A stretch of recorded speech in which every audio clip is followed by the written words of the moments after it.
Dios hablaba por su Hijo. Dios hablando muchas otras veces y de muchas maneras. En otro tiempo, Hebreos 1. padres por los profetas. Deténgase ahí. Dios habiendo hablado muchas veces y de muchas maneras en otro tiempo. ¿En cuál tiempo? ¿Pero cuál tiempo? ¿Este tiempo? En otro tiempo. No es este tiempo. ¿Cuál tiempo? Entonces, vamos a leerlo así. Dios, habiendo hablado muchas veces y de muchas maneras en el Antiguo Testamento a los patriarcas del Antiguo Testamento por medio de los profetas. Pero no solo por los profetas. Dice el texto que Dios habló de muchas maneras. O sea que Dios en el Antiguo Testamento hizo muchas señales y habló de muchas formas, e incluso usó ángeles también para enviar mensajes. En el Antiguo Testamento habló de muchas maneras. Todo lo que hablaba en el Antiguo Testamento, grábenlo, porque aquí viene doctrina maravillosa para combatir a todos estos nuevos apóstoles y profetas que están por ahí, que tienen apostolitis aguda crónica en el hígado y profetitis crónica aguda. Porque en el Antiguo Testamento todo profeta, sacerdote y todo el que emitía un mensaje, ángel, lo que fuera, rayos, centellas, todo lo que cayera y toda señal, todo lo que brillara, luz que viniera del cielo, hablaba solamente dirigiendo y apuntando todo hacia una sola persona. ¿Cómo les parece? ¿Cómo se llamaba esa persona? El Señor Jesucristo. Todo lo que se hizo en el Antiguo Testamento durante 4000 años, todo, el cordero con el que se vistieron Adán y Eva, con esas ropas, representaba ¿a quién? La sangre que se derramó allí cuando se sacrificó para que ellos se vistieran, ¿a quién representaba? La sangre de Cristo. ¿No es maravilloso? Todo lo que se hizo desde el principio, cuando el Señor en Génesis 3:15 prometió y dijo a Satanás: y pondré enemistad entre ti y la mujer, entre tu descendencia y la descendencia de ella, y el descendiente de ella es Cristo. Todo apuntaba hacia Cristo. Los profetas eran representantes de Cristo. Todos se equivocaron, por eso ellos no eran el Mesías, ellos eran una representación. ¿Por qué fallaban? Porque no eran el Mesías, eran hombres, eran humanos santos que se consagraban para Dios tremendamente y hablaban con Dios, pero se equivocaban porque no eran el Mesías, pero todos apuntaban al Mesías. El sumo sacerdote, ¿a quién representaba? A Cristo. El tabernáculo, a Cristo. El templo que hizo Salomón, todo representaba a Cristo. Por eso ya no hay templo. ¿Por qué ya no hay templo en Israel? ¿Por qué ya ese templo se acabó? ¿Por qué? Porque Cristo ya vino. ¿Van aprendiendo eso? Él dijo: derriben este templo y yo lo levanto en 3 días. ¿De quién estaba hablando? Porque todo apuntaba era a Cristo. Por eso hablaban profecías. No era como los profetas de hoy, de que vas a tener un bebé en 3 meses, vas a tener un carro, vas a tener un burro, vas a tener sueño, vas a tener pesadilla. Pero ¿de qué están hablando? ¿De qué están hablando todos estos locos hablando tontería? ¿Vas a comprar un avión? ¿De qué están hablando todos estos profetitis? Los profetas que hablaron en el Antiguo Testamento apuntaban todos hacia Cristo. Por tanto, toda predicación que se da en el Nuevo Testamento, ahora que vino el Señor, debe apuntar hacia que Cristo ya vino y volverá. Ese es el mensaje. El mensaje céntrico de la Biblia no es otra persona, para no decir otra cosa, sino no es otra persona. El mensaje de Génesis, Apocalipsis debe apuntar hacia dónde. Debe conducir la gente al arrepentimiento. Hay gente persiguiendo profetas. ¿Para qué? ¿Hacia dónde los guían esos señores? Hacia plata, materialismo, tonterías, cosas terrenales, pasajeras, inmadureces. Todo debe apuntar a Cristo. Entonces seguimos leyendo, lectora. El Señor en el Antiguo Testamento habló de muchas maneras y le habló a los patriarcas que fundaron a Israel y a quienes les entregó la palabra de muchas maneras, y también habló por medio de los profetas. Ahora bien, ¿qué más dice?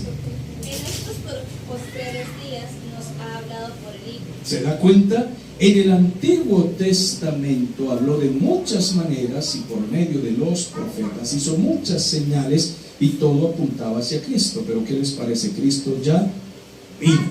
Y ahora nos ha hablado por medio de ¿quién?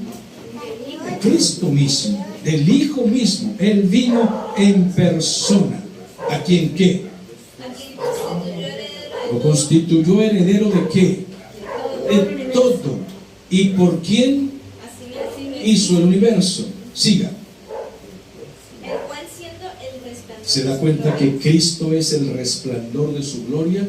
¿Cómo pueden estos señores que llaman los falsos testigos que andan de casa en casa decir que Cristo es una persona, o que el arcángel Miguel, un ángel enviado por Dios?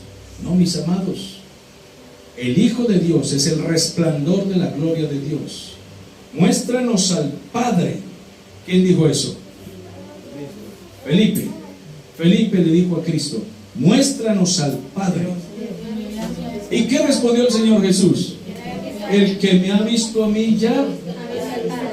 Fórmate. ¿Qué es lo que tú quieres, Pedro? ¿Qué más quieres? Te estoy mostrando las obras de mi Padre, porque las obras que yo hago no las hago por mi propia cuenta. Las hago porque el Padre me envió. Lo que yo hablo no lo hablo por mi propia cuenta. Lo hablo porque el Padre me dice lo que debo decir.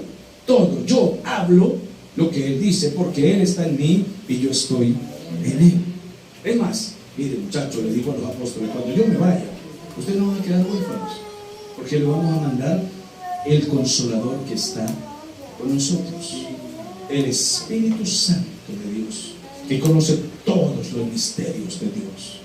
¿Por qué? Porque somos un Dios, pero tres personas.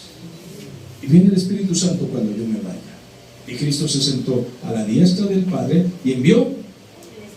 Yo rogaré al Padre y Él enviará otro Paracletos, otro ayudador. Paracletos es la palabra griega que se traduce para nosotros como consolador, pero es abogado, compañero, amigo, un maestro igual a mí.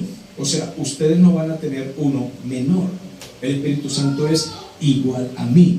Es otro consolador y abogado, intercesor, igual que este que está con ustedes. Pero como ahorita estoy en forma humana, no puedo estar en todas partes. Es necesario que yo entonces me vaya, me siente a la diestra del Padre en toda mi gloria y les envío el Consolador. Pero para eso yo debo primero morir y resucitar en gloria. ¿Qué les parece? ¿No es maravilloso? ¿No es maravilloso? Primero debo morir. Bueno, denle todo un aplauso al Señor.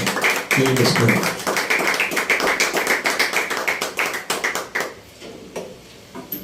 Ahí está esos 3 versículos de Hebreos. Pero vamos a ver más. Primera a Timoteo 3:16.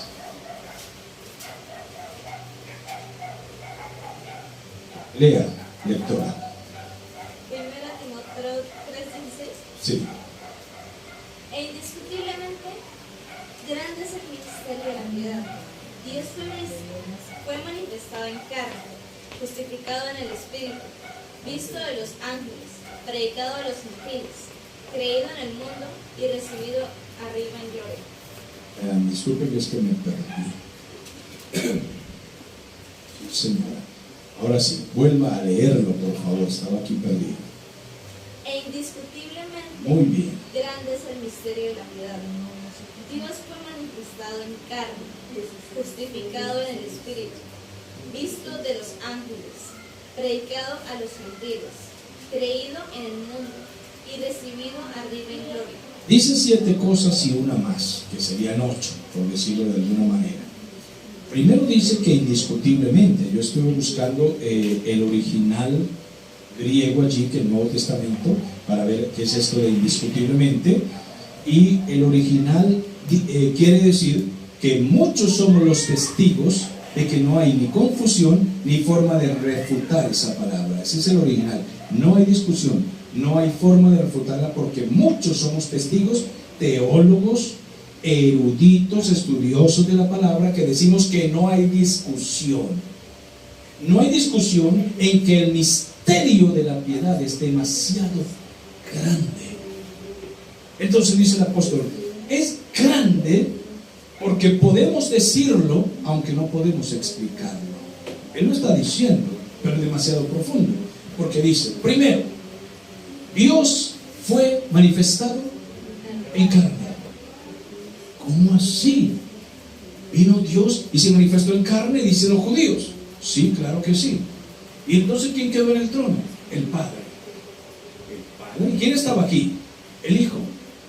¿Entonces eran dos dioses? No, un solo Dios. No entiendo. ¿Es así? ¿No entiende? Los judíos no entendieron. No, tienen que estar locos. ¿Cómo pueden haber dos dioses? No hay dos dioses. Es uno solo. Cristo está en el Padre en el Hijo, pero Dios se manifestó en carne. Porque el verbo estaba en la mente de Dios, estaba en la palabra de Dios, pero ya era una persona viva con esencia propia de una persona, solo que no se había manifestado en carne. Y tendría que venir el tiempo, cuando se cumpliera el tiempo. El tiempo. ¿Cuándo fue el tiempo? Dice Efesios capítulo 1, cuando se cumpliera la dispensación del tiempo. El tiempo exacto. Dios tenía un reloj y sabía cuándo iba a venir el Señor. Y había dado una profecía por medio de el patriarca Jacob. Y había dado una profecía muy misteriosa a Judá, que hizo la tribu de Judá. A Judá le había dicho que cuando ya no hubiese un rey judío en Israel, aparecería Cristo. Ese misterio no lo entendió nadie, ni ellos tampoco. Nadie. Y le dice hasta que venga Silo. Y ellos quedaron. ¿Qué significa todo este misterio? Y mire, siempre hubo un descendiente de David allí. Pero cuando apareció Herodes no era judío. Él no era judío. Entonces aparece Cristo para cumplir la profecía. Y Herodes dice, si se cumple la profecía, yo quedo por fuera. Así de que maten a todos los niños. Impresionante, ¿no? Maten a los niños para que la profecía no se cumpla. Amados, cuando Dios ha hablado algo, eso se cumple. Entonces dice, grande es el misterio. Primer misterio, que Dios se manifestó en carne. Significa como hombre. Vino como hombre. Dios se hizo hombre. ¿En quién? En la persona del Hijo.